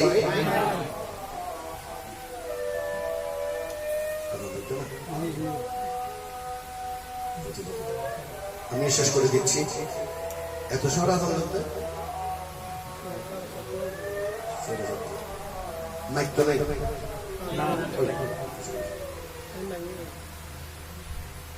নবী মুস্তাফা সাল্লাল্লাহু আলাইহি ওয়াসাল্লাম আমাদের জান, উনার সাথে বেয়াদবি করলে কি হবে? আল্লাহু আলিমুল গায়ব। এখানে আল্লাহ বলছেন আল্লাহর হাবিবের মাধ্যমে, মানে আদালি ওয়ালিয়ান ফাকাদ আযানতাহু বিল হারব। আমার ওলিদের সাথে যদি কেউ বেয়াদবি করে, আমি আল্লাহ তার সাথে যুদ্ধ ঘোষণা করি। আমাদের প্রশ্ন, আল্লাহ তোমার ওলি কারা? আল্লাহ বলছেন ওয়ামা ক্বারাবা ইলাইয়া আবদি বিশাইইন আহাব্বা ইলাইয়া মিম্মা আফতারাতু আলাইহি ওয়ামা ইয়াজিলু আবদি ইয়াতাকাররাবু ইলাইয়া বিন নওয়াফিল। আমার এমন কতিপয় বান্দা আছে যারা ফরজ ইবাদত করে, ওয়াজিব আদায় করে, সুন্নতে মুআক্কাদা আদায় করে, যারা এইগুলো করার পরে এমন কতিপয় নফল ইবাদত এবং নফল কাজ করে যেগুলো দেখে আমি আল্লাহ খুশি হয়ে যাই। সুবহানাল্লাহ। আমি আল্লাহ খুশি হয়ে যাই। কিভাবে খুশি হই? হাত্তা উহিব্বুহু হাত্তা উহিব্বুহু ফাইজা আহবাবতুহু কুনতু সামআহু আল্লাযী ইয়াসমাউ বিহি ওয়া বাসারুহু আল্লাযী ইবসারু বিহি। সুবহানাল্লাহ। বলে কি যে আমি এত বেশি খুশি হয়ে যাই যে তার চোখ আমি খোদার চোখ হয়ে যাই, যা দ্বারা আমি আল্লাহ দেখি। সুবহানাল্লাহ। যা দ্বারা আমি আল্লাহ দেখি। এখন যারা বলেন যে নবী আমার মতো মানুষ, যারা বিশ্বাস করেন যে নবী আমার মতো মানুষ, তাদের সাথে তো হাদিসের সাথে মিলছে না। আল্লাহ রাব্বুল ইজ্জতের চোখ যখন একজন বান্দা পেয়ে যায়, সে চোখ কি আর মাটির চোখ থাকে না, নূরের চোখ হয়ে যায়? তার দেহ কি আর মাটি হইতে পারবে? তিনিও নূর হয়ে যান। আপনি চিন্তা করুন, মনে করুন আমি বেশি বেশি ইবাদত করি, জিকির করি, আজকার করি, করতে করতে আল্লাহ বলছেন তোমার চোখ আমার চোখ হয়ে গেছে। এখন আমার চোখগুলো পুড়ে যাবে না? কারণ আল্লাহ কিসের তৈরি? আল্লাহ কিসের তৈরি? আল্লাহ নূরের তৈরি। তাহলে ওই নূর যখন আমার চোখের ভিতর ঢুকবে, আমি কি হয়ে যাব? অন্ধ হয়ে যাব, চোখ বিনষ্ট হয়ে যাবে। আল্লাহ বলেন না, তোমার ইবাদত বন্দেগীর মাধ্যমে তোমার দেহটাকে আমি নূর হিসেবে তৈরি করে ফেলেছি। মানুষ দেখতে তোমাকে মানুষের মতো মনে করছে, কিন্তু আদতে তুমি মানুষ নয়। কারণ আমার বন্ধু হতে গেলে আমার মতো হতে হবে, সিবগত আল্লাহ, আমি আল্লাহ রঙে রঙিলা হতে হবে। সুবহানাল্লাহ। ঠিক না বেঠে? কুকুরের সাথে আমাদের বন্ধুত্ব হয়, জানোয়ারের সাথে বন্ধুত্ব হয়, চোরের সাথে বন্ধুত্ব হয়, বন্ধুত্ব হয় কিন্তু মাটির মানুষের সাথে, ঠিক না বেঠে? মাটির মানুষের সাথে। এখন আল্লাহর সাথে বন্ধুত্ব হতে গেলে আমাকে নূর নালা নূর হইতে হবে। আর কি বলে যে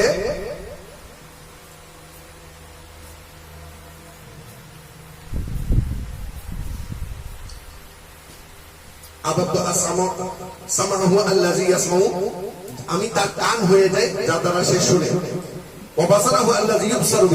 তার চোখ হয়ে যায় যা দ্বারা সে দেখে। তাহলে চোখ বলুন, কান বলুন, হাত বলুন, পা বলুন, লম্বা হাদিস যেহেতু সময় শেষ, এইগুলো যখন আল্লাহর হয়ে যায় তখন কি তিনি আর মানুষ থাকেন?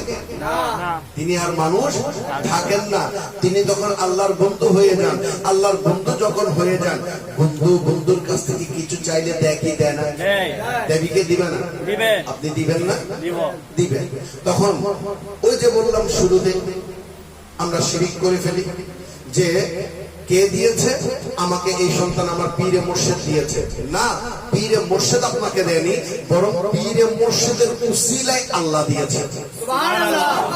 কথাটা বলতে এভাবে বলতে হবে, পীরে মুর্শিদের উসিলায় আল্লাহ আমাকে দিয়েছে। কারণ পীরের দেওয়ার কোনো ক্ষমতা নাই। যখন তার চোখ আল্লাহর চোখ হয়ে যায়, তার কান আল্লাহর কান হয়ে যায়, তার হাত আল্লাহর হাত হয়ে যায়, তখন আল্লাহ বলছেন আমার বান্দা যখন আমার কাছ থেকে কোনো কিছু চায় আমি তা দিতে বাধ্য হয়ে যাই। ঠিক না বেঠিক? আর একটু সহজ করে বলি, একটা বাপের 5টা ছেলে আছে। একটা বাবার কয়টা ছেলে? 5জন ছেলে আছে। কিন্তু 5 জনকে একই রকম চলে না, কাশ্মীর কালিও চলতে পারে না। এখন মেজ ছেলেটা ঠিক বাবা যেভাবে চলেন নিজেকে সেভাবে পরিচালিত করার জন্য সচেষ্ট থাকে, চেষ্টা করে মেজ ছেলে।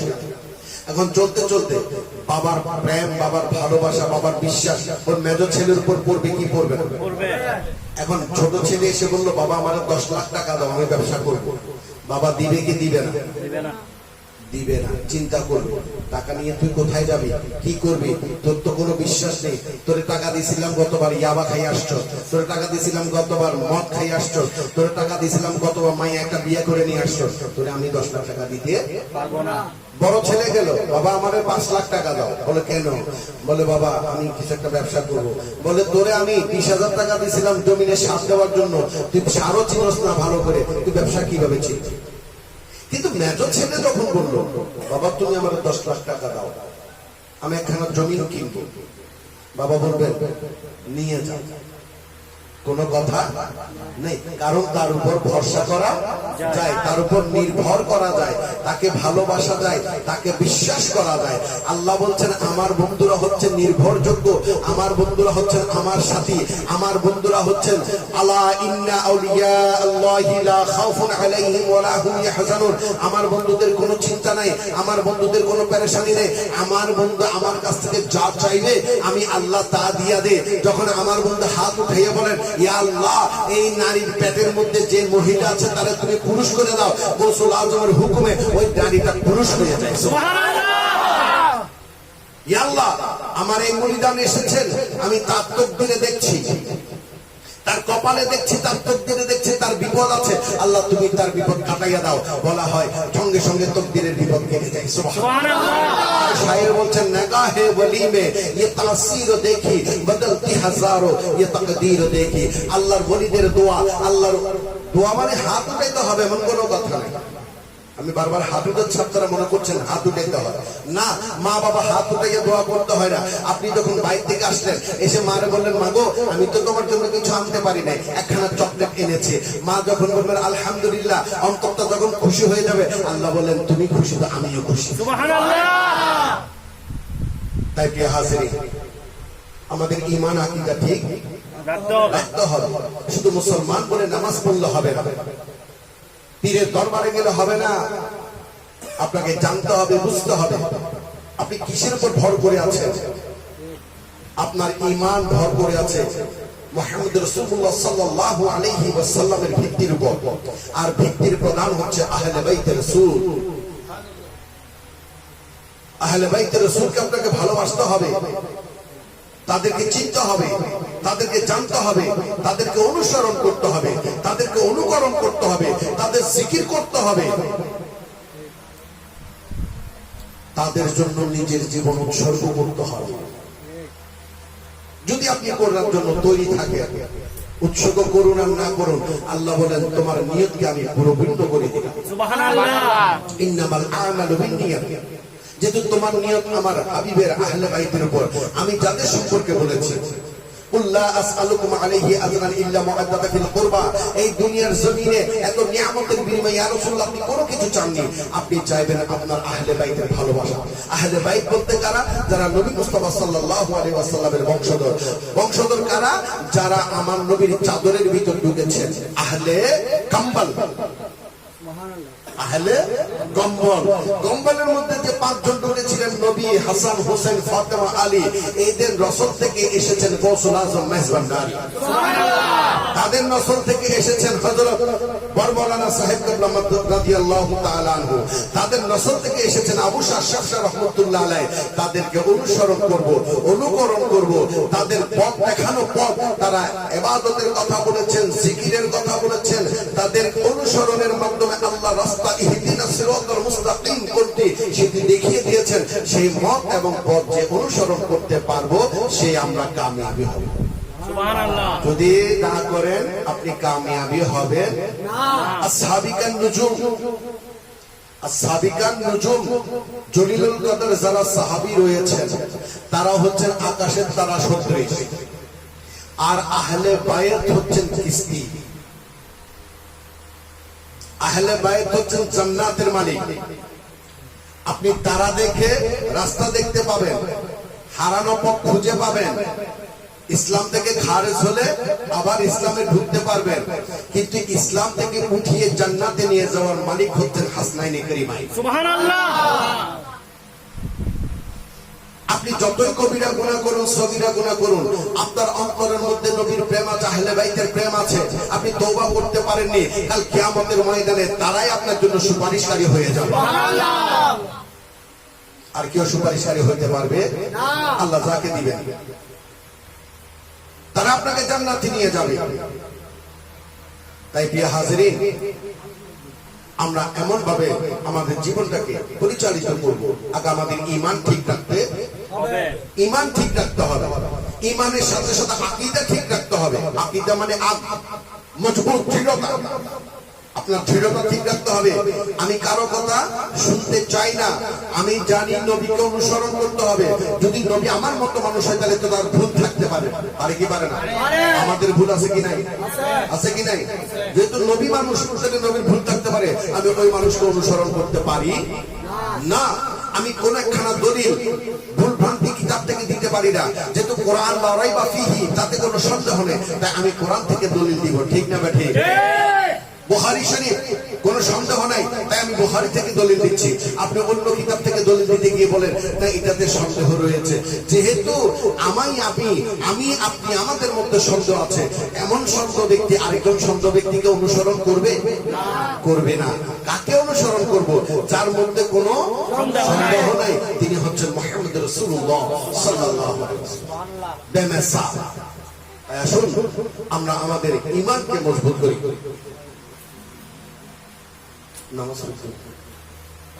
আমাদের ঈমানকে মজবুত করি, আমরা আমাদের আকীদাকে মজবুত করি, তবে আপনি মুসলমান দাবি করতে পারবেন। এবার আসুন একটা ছোট্ট করে বলি, তারপর আমার বক্তব্য আমি শেষ করছি। যে হুজুর, আমি তাদের দলের মধ্যে পড়ে গেলাম, আমি তাদের দলের মধ্যে পড়ে গেলাম, তারা সংখ্যায় বেশি, আমি কম, আমি কি করব? আপনি আপনার ঈমান আকীদা বাঁচানোর জন্য এলাকা ছেড়ে দেবেন, বন্ধুত্ব ছেড়ে দেবেন। প্রয়োজনে আপনি মাটি কামড়ে ধরে, শেকড় কামড়ে ধরে আপনার ঈমান আকীদাকে আপনি বাঁচিয়ে রাখবেন। প্রিয় হাজির, একটা কথা খেয়াল রাখবেন, যে একটা নাতে রসুল রয়েছে, নবী আমরা তোমায় না চিনিলে তোমার কি আসে যায়, ওরা তোমায় না চিনিলে তোমার কি আসে যায়, সারা জাহান তোমারি নূরি চরণে লুটে। বলুন ইয়া রাসূলুল্লাহ ইয়া হাবিবাল্লাহ, বলুন ইয়া রাসূলুল্লাহ ইয়া হাবিবাল্লাহ।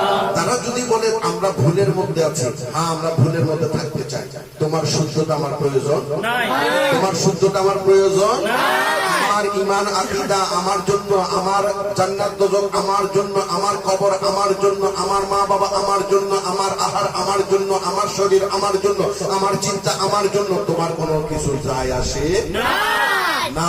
আবু লাহাব আবু জাহেল কালমা পড়ে নাই, তাদের অবস্থা তাদের জন্য, এখানে নবীর কোনো হাত নাই, নবীকে দোষারোপ করা হবে না।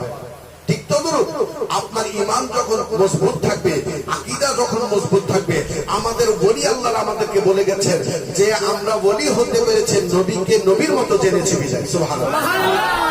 যারা নবীকে নূর মেনেছেন তারাই ওলি হয়েছেন, যারা নবীকে ইলমে গায়েব জানেন বলেছেন তারা ওলি হয়েছেন, যারা নবীকে হাজির নাজির জেনেছেন তারাই ওলি হয়েছেন, যারা নবীকে নূর মানেনি তাদের মধ্যে ওলিও হয় নাই। ঠিক না বা ঠিক? ভালো করে খুঁজে দেখেন না, ভালো করে খুঁজে দেখেন, আপনি ভালো করে খুঁজে দেখেন, যাচাই বাছাই করে দেখেন। বিশ্বাস করবেন না গুরুর বচনে, যতক্ষণ না দেখবেন নিজে নয়। আপনি একটু দেখে আসুন, তাদের মধ্যে কোনো বলি আল্লাহ নাই, তাদের মধ্যে গলিও নাই, বলিও নাই। আর যারা নবীকে নবীর মতো মেনেছেন তাদের ঘরের মধ্যে গোসে পাকের জিকির চলে। ঠিক না ঠিক? কারণ গোসে পাক নবীকে নূর জেনেছেন এবং ওই গোসে পাক নূর ছিল। সূর্যের আলো একটা গাছে পড়লে প্রত্যেকটা পাতায় পড়বে কি পড়বে না? প্রিয় নবী দস্তগীর মাহবুব সুবহানী পীর আল-হাসানী গোস সান্দানী কুতুব রাব্বানী গোসুল আযম পীর মীর মুহিউদ্দিন সৈয়দ আলী মুহাম্মদ আব্দুল কাদের আল জিলানী আল গিলানী আল হাসানী আল হুসাইনী আলহামদুলিল্লাহ রাদিয়াল্লাহু তাআলা আনহু একদিন এক আধারে 40টি ঘরে ভাত খেয়ে ফেললেন। সুবহানাল্লাহ। 8টা 7:45 মিনিটে সবার ঘরে গিয়ে ভাত খেয়ে ফেললেন। এখন তারপর দিন সকালে যখন সবাই যারা বর্তল গেল, তারা একজন বলছে জানিস কালকে গোসল আজম আমার ঘরে এসেছেন 8:15 মিনিটে বা 7:45। ফালতু কথা বলিস। ইনি উঠে বলেন না আমার ঘরে গিয়েছিল 7:45। এ বলে না আমার ঘরে গিয়েছিল। 40 জন মারামারি হওয়ার উপক্রম যখন হয়েছে, বলে চলো আব্দুল কাদের জিলানীর দরবারে গেছেন। ইয়া গোসল আজম আব্দুল কাদের জিলানী। বলে কি বাবা কি হয়েছে? তিনি একটা গাছের নিচে বসে আছেন। বলে গতকাল আপনি আমার বাড়িতে গেছেন না? এই বলে আপনি আমার বাড়িতে গেছেন না? এ বলে আপনি আমার বাড়িতে গেছেন না? 40 জন যখন একসঙ্গে কথা বলে উঠলেন যে আপনি আমার বাড়িতে গেছেন না? আব্দুল কাদের জিলানী বলেন তোদের এত প্রশ্নের উত্তর দেওয়া আমার পক্ষে সম্ভব না। গাছের উপরে দেখ, উপরের দিকে তাকা, দেখে কি প্রত্যেকটা পাতা পাতায় গোসল আছে। তোরা কান্দিস না আর গাছ তলায়, গোসে পাকের নাম জপিলে আল্লাহ পাওয়া যায়। এই বিষয়গুলো ইনশাআল্লাহ পরে আলোচনা করার আশা রেখে আজকের মতো এখানে বিদায় নিচ্ছি। ওয়া মা তৌফিকি ইল্লা বিল্লাহ ওয়া মা আলাইনা ইল্লাল বালাগুল মুবিন। আসসালামু আলাইকুম ওয়া রাহমাতুল্লাহি তাআলা ওয়া বারাকাতুহু ওয়া মাগফিরাতু বিলাদাত হাবিবে দুনিয়াতি উতমু মিন তাজিলে মুস্তাফা কি ইয়া নবী সালাম আলাইকা ইয়া রাসূল সালাম আলাইকা ইয়া হাবিব সালাম আলাইকা সালাওয়াতুল্লাহ আলাইকা। সিয়ামে সফিনা গয়া मुश्किल है जीना पर हो निकाल करीना होगा शाहे मदीना या नबी सलाम अलैका या रसूल सलाम अलैका या हबीब सलाम अलैका सलाम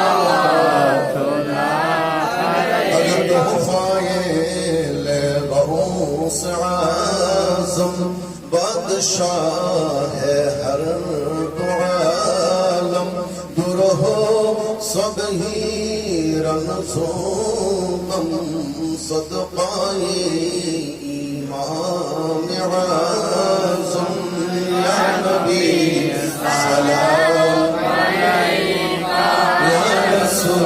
السلام عليك يا حبيب السلام عليك صلوات الله عليك غوث أعظم إمام التقى والنقى غوث أعظم إمام التقى والنقى جلوائے شان قدرت لاکھوں سلام مصطفیٰ جان رحمت لاکھوں سلام شمع بج میں ہدایت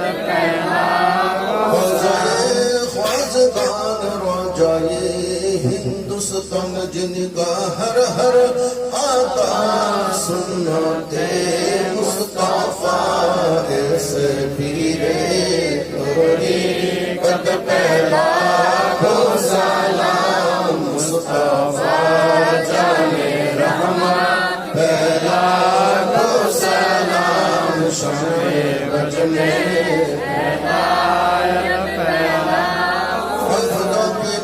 प्यारे रसूल सलामी आज जाना कबूल मदीने की छाप हजारों सलाम मदीने की छाप लाखों सलाम मदीने की छाप करोड़ों सलाम मदीने की छाप बेखुदो सलाम बलग लौला बिकमालिह बशफत जा बिजमालिह हसनत समियों फसालिह सल्लु अलैहि اللهم امين الحمد لله رب العالمين خالق السماوات والارض والصلاه والسلام على سيد الانبياء والمرسلين واله وصحبه اجمعين ربنا آتنا في الدنيا حسنه وفي الاخره حسنه وقنا عذاب النار ربنا لا تزغ قلوبنا بعد إذ هديتنا وهب لنا من لدنك رحمه انك انت الوهاب اللهم اغفر لي ولوالدي ولمن طوالت الاستاذ والابائنا والامين ورفيقنا والاولاد والاخوات والازواج والجيران والتلميذين والمحبين والعاشقين والمريدان والمسلمين والذاكرين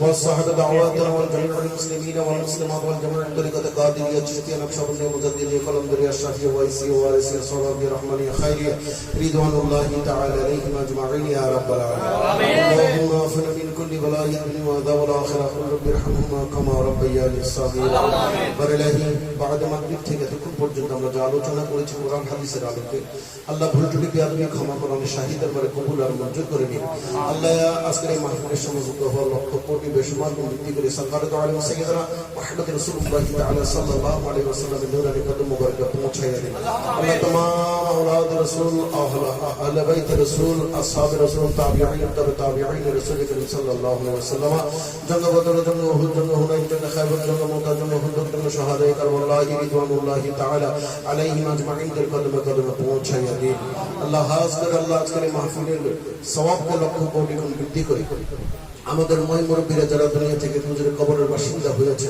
প্রত্যেকের কবরে কবরে পৌঁছে আল্লাহ তাদের কবরের আযাবকে maaf করে দিন আল্লাহ কবরকে রিয়াজুজ জান্নাহ বানিয়ে দিন আল্লাহ নূরুন আলা নূর দরজার কবরকে আলোকিত করে দিন আল্লাহ আমাদের সমস্ত গুনার খাতাকে maaf করে দিন আল্লাহ ভবিষ্যতের গুনাহ থেকে বেঁচে থাকার শক্তি দান করুন আল্লাহ আমাদের সকলকে হায়াত তাইয়্যিবা দান করুন আসমানি ওয়ালা জমিনি ওয়ালা হাওয়াই বরজিশ থেকে আমাদেরকে হেফাজত করুন আল্লাহ সমস্ত বিমারি বিপদ থেকে রক্ষা করুন আল্লাহ শত্রুতামি থেকে আমাদের রক্ষা করুন বর্জ্য মুক্ত করে দিন ইয়া রাব্বাল আলামিন জটিল কঠিন বিমারি থেকে আমাদেরকে হেফাজত করুন আল্লাহ আমাদের রহম করুন করম করুন দয়া করুন কুদরতের হাতে রক্ষা করুন হায়াত তাইয়্যিবা দান করুন আলে মুহাম্মদের অন্তর্ভুক্ত করে নিন হর ওয়াক্ত সালাতের মধ্যে কায়েম দায়েম থাকার তৌফিক দান করুন আল্লাহ আমাদের রুজি রোজগার বরকত দান করুন তরক্কি দান করুন হালাল গাজা দান করুন হারাম থেকে বাঁচিয়ে রাখুন ইয়া রাব্বাল আলামিন আমাদের বাল বাচ্চা ভাই বোনরা যারা বাচ্চারা আল্লাহ বিদেশের মাটিদের মধ্যে রয়েছে আল্লাহ তাদের আর বড় সুনাম থেকে ফরমানের রোশন থেকে হেফাজত করুন জটিল কঠিন বিমারি থেকে অ্যাক্সিডেন্ট বলা মুসিবত থেকে রক্ষা করুন ইয়া রাব্বাল আলামিন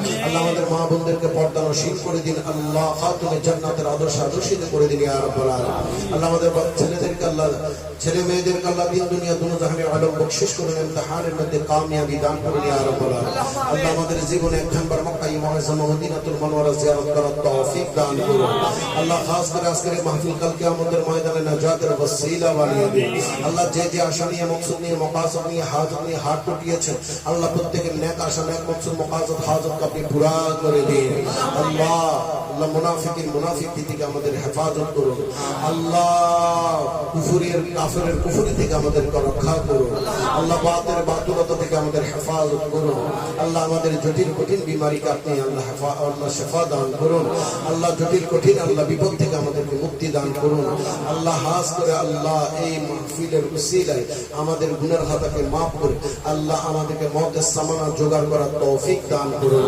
আল্লাহ হযরত আবুল খাই সুলতানপুরি রাদিয়াল্লাহু তাআলা আনহু অ্যাসোসিয়েশন রওজান শাখাকে আপনি কবুল আর মঞ্জুর করে দিন। আল্লাহ প্রতি মাস এই মাহফিল জারি রাখার শক্তি তাদেরকে দান করুন।